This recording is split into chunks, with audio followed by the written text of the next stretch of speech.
On episode 4 of The Amazing Race season 37, we leave Japan and all teams travel to Bali. I am so excited that we're in Bali. I've never been, but it's a place I would love to go. And I know the race has traveled there before, so this is not a first time. I didn't realize it was the biggest tourist destination on the earth, basically. Oh, I didn't know that. Yeah, they said that in the episode. Jeff said that, not Jeff, Phil said that in the episode. I was very surprised by that. Oh, I guess I didn't catch that. It's really interesting. Well, and what I loved too, spoiler alert, is that this episode was very jungle-based, like the Balian jungle, I think is how you say that.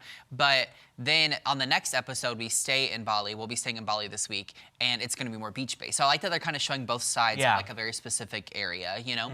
Okay, so here's what's so fascinating about this episode is that the drama just keeps building this season because this truly is the season of twists. Yeah. So in this episode is when we're going to see the driver's seat twist come into play, which essentially gives one team an advantage to decide how all other teams will be affected by a specific challenge. So the teams hop on ATVs and race through the Balian jungle, which was actually really cool. They end up at like this waterfall, which is where the clue was. They get off and do that. That part looked super very fun. Cool. I thought it was funny how some of them had never driven a four-wheeler, an ATV. I was like, I grew up doing that. That would have been so fun, except when they went in like the cave part. That felt very tight. Not everyone grew up in the country like you. Oh, I'm so sorry. No, but it did look super fun. And then what's interesting is, so by the time you reach the end of this kind of ATV tour, if you will, that's when you get the clue to head to the roadblock, which is then where the driver's seat advantage will come into play. So, Jonathan and Anna are kind of in the lead pretty much through most of the ATV, and they do end up being the first ones to get to the roadblock challenge. So what they find out, they don't know necessarily the extent of how it will work, but they know that it's a rice-based kind of weight challenge. So they get to decide the driver's seat. So what happens is, of all the remaining teams and themselves, they decide between 15, 20, and 25 pounds, which is how much rice the teams will have to thresh, which is a thing you do like in these fields in Bali, and that's just like a line of labor that a lot of people do. That was a pretty cool challenge, though. It was really interesting. And what's fascinating is, at first glance, it seemed really challenging. And then after watching the teams do it, I don't think, and I don't want to undermine the people that do this in their real world, because I'm sure it's a lot of work and it's a lot of time outdoors. But for the specifics of this actual challenge for the racers, I don't think it was as hard as it first came off.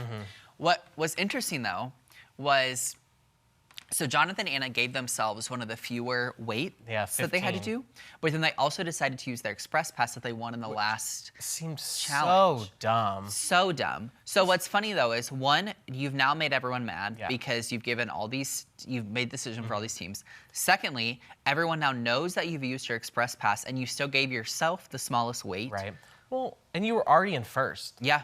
So like, why waste it? I saw people online being, and I think this is a good strategy. Use the express pass when you're towards the back, not first. Yeah. But it seems like a lot of people tend to do that when they want to just skip a challenge. Yeah. What's funny to me though is like, I don't know. To me, they definitely could have figured out the rice challenge, and I don't think they would have been behind. No. And also, it's like, it still feels a little bit early. Like, that's such an advantage of a pass to have. Right. And I'm like, you still have quite a bit of way to go on this race. Now, I don't know the specifics on the express pass. I don't know when it has to be used by, per se, but I know that it's not the next leg. Right. Yeah, that was super quick. Super quick. What was interesting though is, like I said, so you've made all these teams mad now when you didn't have to. Right. But so then they do this roadblock, the rice threshing, and like I said, you basically, what you do is you take this pile of like these sticks and the rice and whatever, and you have to thresh it onto this like very specific patterned kind of bucket, if you will, and then you take all that out and it gets thrown into a bag. You have to sift it, and then you have to go and get it weighed, and until it reaches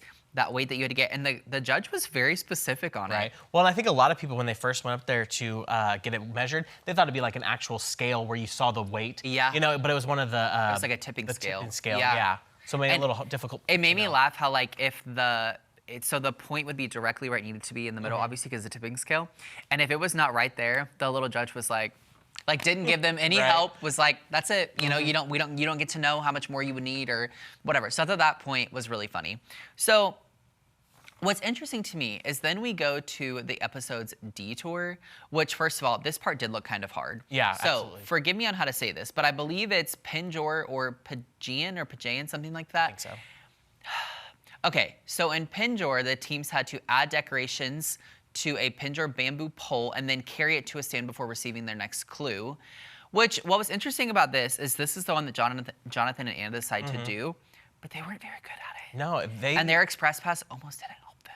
No, not at all. Because I mean, Lori and Scott caught up pretty quick. Yeah. And I think what Anna and Jonathan said, like maybe 20 minutes it saved them, which is not much. I feel like if you're going to use the express pass, you want it to give you a gigantic lead. Yeah, I agree with you.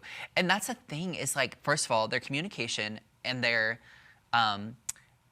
what's the word I'm looking for? Like how they handle stress under pressure is really coming to light, which we've already seen this a little bit, but Jonathan just has no chill. Anna actually seems very level-headed and very kind, and I just think that Jonathan is just not patient enough with her, because I'm like, they are a strong team, but I do believe they could be even stronger if he would just take a breath and be patient with his wife. They have those communication issues. And yeah, he's a hothead. Yeah. I don't think he will take a beat at all. No. He'll instantly just get super irritated at her. Yeah. Which we've seen a couple times, and I think we're going to see quite a bit more. Yes.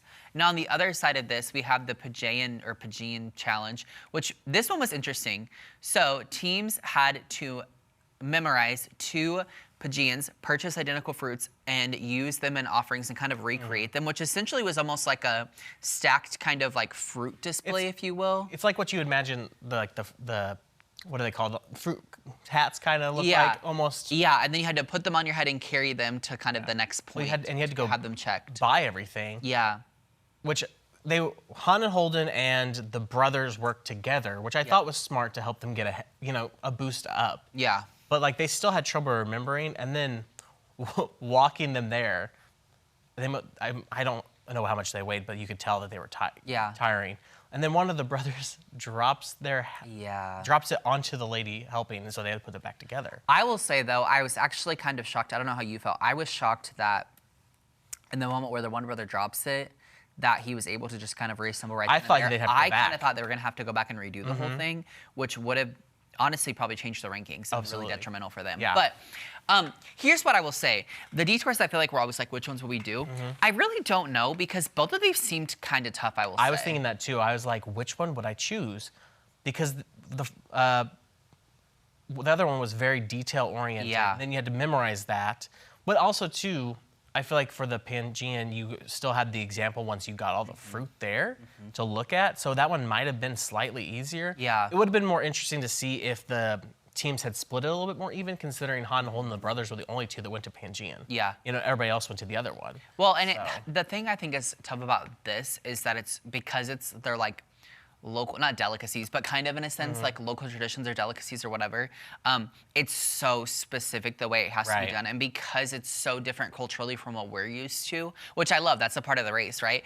But it would make it very hard, and I think on the, like, most of the time there's like a singing and a dancing or whatever, and one's easier than the other, or something's very physical and something's very simple.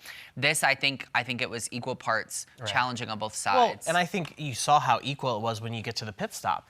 I mean, you had your first 3 teams that have been kind of leading the pack anyways. I mean, unfortunately, Jonathan and Anna won first.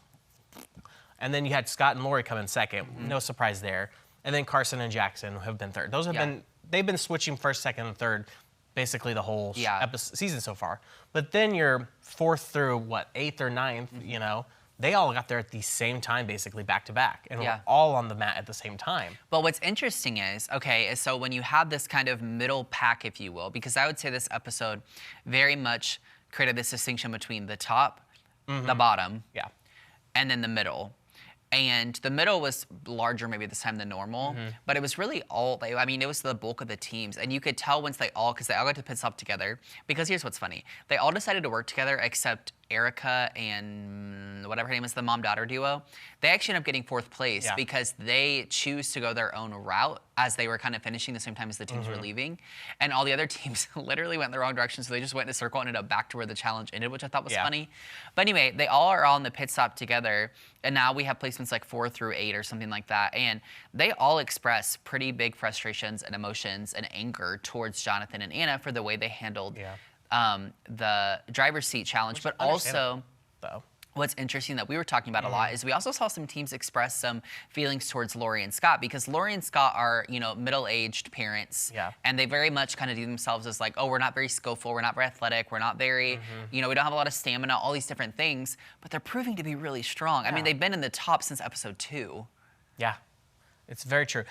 They're playing themselves down, but they're not helping their cause as they continue to get these leads every time. Yeah. So it'll be very interesting to see how next episode goes. Yes, I will be interested to see how that goes as well. Now, kind of way back behind who gets eliminated this episode was Bernie and Kerrigan. And I will say I think it was kind of done for them before the leg even really started. They were the only team that didn't make it on the flight to get to the first flight to get to Bali. It was like 4.5 hours behind them. Yeah. So I mean, I was surprised that all the other teams got on the one flight. Yeah. And then they got stuck behind 4.5 hours. Yeah, and that's what's interesting. Like, so they were already behind with that, and then they were the last to do every challenge. And I will say, editing didn't make it seem like they were too far behind, but I don't know. Yeah. And I didn't get to speak to the eliminated team this week, unfortunately. Right. So you know how they I don't know the times when they start every morning? Yeah. They should do the times of when they get to the pit stop. They should. Timestamps would be interesting. I think what really hurt Bernie and Kerrigan was they seemed to never be, well, first of all, they argued a lot, but they also were not navigationally strong. Like, we saw them trying to find the detour, and the sign's right there that says which way to go, and they literally go the wrong way multiple times. And it took them, seemed like forever to find the location. Yeah. Well, and that's what's funny to me is, like, it just showed you how much a deficit they were at, because you had all those teams that went the wrong way. You had, what is Mark and Jeff, or whatever the couple is, where their driver took them 45 minutes in the wrong direction. Which was crazy. And so, like, there were points that they could have caught up if they had not maybe missed that first flight. But I just think they were, like, done from before they even really started. I think that was the nail in the coffin. Yeah. And I will say it was funny. Okay, I get confused. Bernie is the one that was always mad, right? Or is it the other way around? I believe Kerrigan was the one that was. I never remember. I'm pretty sure Kerrigan was the one that really got frustrated with Bernie. Okay. Because Bernie wouldn't, like, listen to what she was saying. Yeah, I get confused too on who was who, but whoever would get more upset, she finally at the pit stop was like, I know I have a lot to work on, and I appreciate her for being here with me, and she understands me and respects me, and thankfully have a great enough friendship. I think that was Bernie, actually. And so I'm like, I can appreciate accountability. That's a huge thing for me on a personal level. And so I'm like, I can appreciate that she took accountability for, maybe some of the detrimental things that had happened to them as a team. And that she has some things to work on, because she was very angry with her partner throughout the season. And you just can't tackle the race that way. You're never going to be successful. So I thought that was interesting. Next episode, 2 things. One, like I said, we stay in Bali for another week. But this time it's all going to be beach-based. I saw some photos, and it looks like there's something. I don't want to say they go surfing, but there's something on a surfboard. So I'm interested to see how that plays out. Secondly, we have a U-turn, twist to return, but in a little different way than what we remember. So it's a double U-turn, which they have done before. But the part that's crazy is normally there's a board that pops up, much like the driver's seat. Yeah. And the first team to get there would do the U-turn, and then they would move on. This time, it's a live vote. It's crazy. A live vote. And following all the drama this episode, I'm like, ooh, if I'm Jonathan and Ant, I'm scared. If I'm Lori and Scott, I'm a little nervous. Yeah, I would be surprised if it wasn't between those 2 teams. Yeah. They are the ones on everybody's radar. I will say, I really hope they do get Jonathan and Anna, because they've all been talking their smack about them, and they deserve to get a U-turn. But I could see Lori and Scott being... Yeah. Well, and in this preview for this next episode, we see how Jonathan's hot head gets to him quite a bit, it seems like. True, yeah. It does seem like it's a little tense. It'll be interesting to see how they start to interact with each other once that goes off like that. Yeah. I do want to share, too, I was doing some research this morning, and we always talk about how, like, we're curious to know where else we're going to be traveling for the season, what the final leg will be in America, because they always end it back in the States. And I did find out the travel for the rest of the season. At least I'm pretty sure this is what's true. So they'll do 1 more week in Bali. Then they'll be heading to Dubai. Then to, I don't know this order, but it's either France or Portugal, then France. Dubai, then Bulgaria to France or Portugal, and then France or Portugal. And then we will be ending the season in Miami. That'll be the city that we're ending it off in. So, which I think is kind of fun. It'll be interesting to see how that works out. Because I think of, like, Miami as a big city, but also very water-based. So I hope they do some fun, like, water kind of challenge in the final. I can see that, So I don't know. Anyway, that is it for this recap of Amazing Race. You guys tune in. Don't miss that brand new episode Wednesday.